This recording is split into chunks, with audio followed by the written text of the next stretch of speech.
the Traveling Mom Boss. I'm here again to teach you guys a few tips on how to travel internationally with your kids.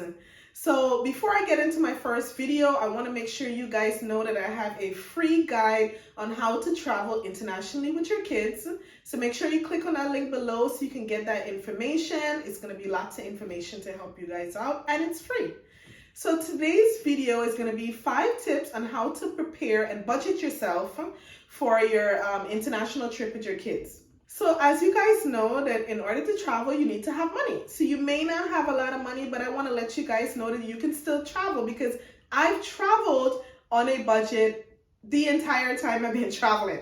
So as you guys get to know me, you'll know that I always prefer a good deal, especially that I have 2 kids. So this is what this is all about, is teaching you how to find those good deals and how to make sure you don't regret your travels.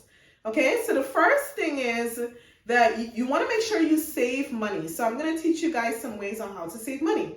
Number 1 is you got to determine how much money you want to save.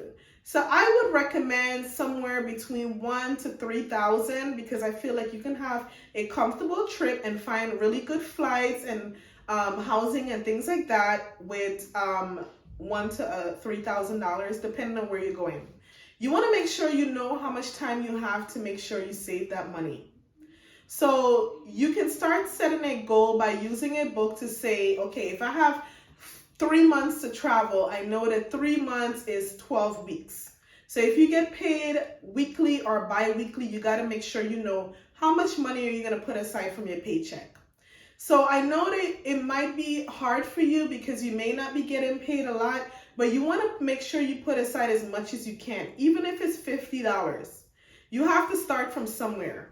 So you're going to make sure you put aside whatever you can. I would recommend anywhere between $50 to $100 for each of your paychecks. If you can put more, you put as much as you can, but you want to start somewhere. So make sure you're putting aside money, and make sure if you have to open up another account just to not touch that money, you're going to open up your account somewhere else where you don't easily have access to it, and make sure every time you get paid, you transfer the money.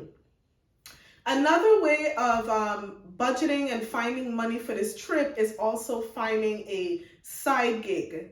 So there's certain apps that you can use that has jobs that you can do that you may have experience with or you don't have experience with, and you can make additional money.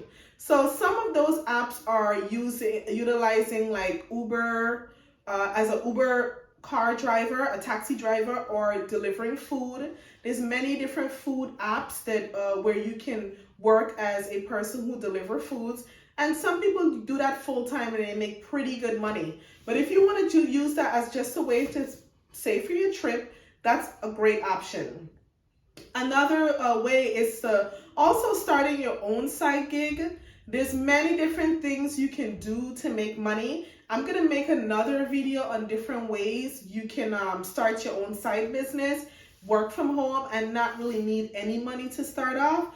But you can check that out. But yeah, that's another thing you can do if you're talented in an area, or if you want to do some research, you can do that and just start tomorrow. Start working on that side gig so you can start making that money, because now you know what you need to save within that time frame that you've set for yourself, so you can start working right away to put aside that money.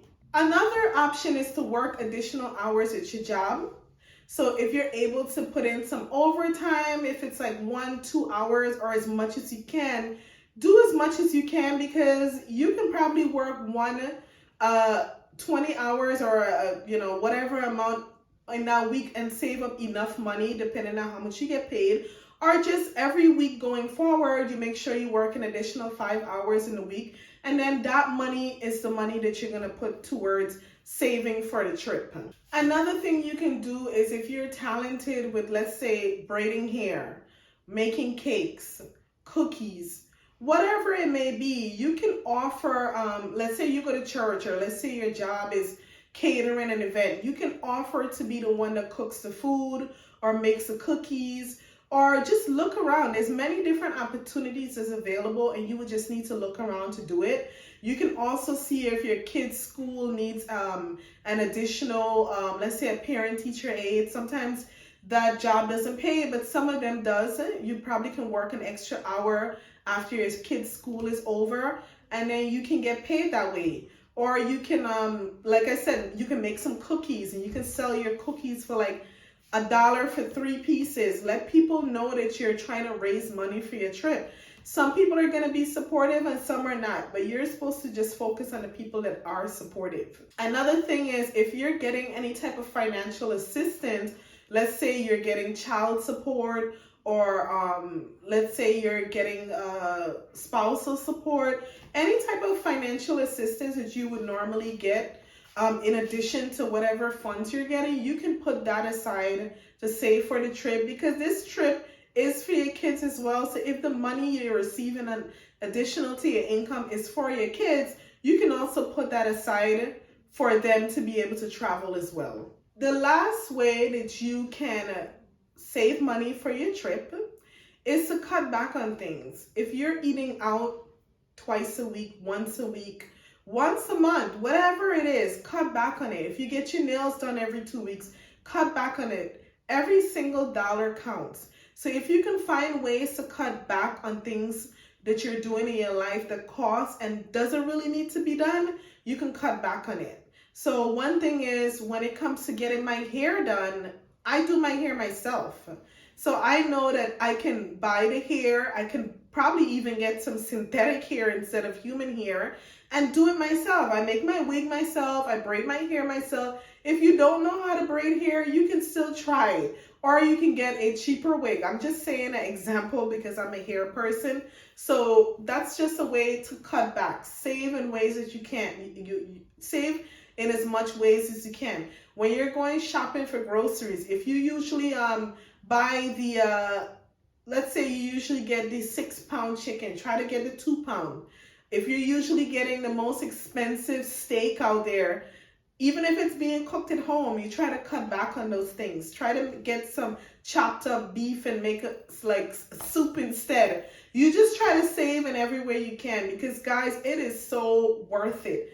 Every single penny that you put towards traveling with your kids is so worth it. You're never going to regret it. Your kids are going to be asking you, when is the next vacation?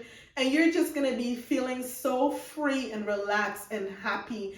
And the memory is going to last forever. So even if that's the only trip you're ever going to do in your life, you're never going to forget it. And your kids are always going to love you for making that sacrifice for them. So thank you guys so much for watching this video. Again, make sure you get that free guide that I have below, and make sure you subscribe. I have lots of video that I'll be doing to share with you guys how to travel with your kids internationally while still on a budget.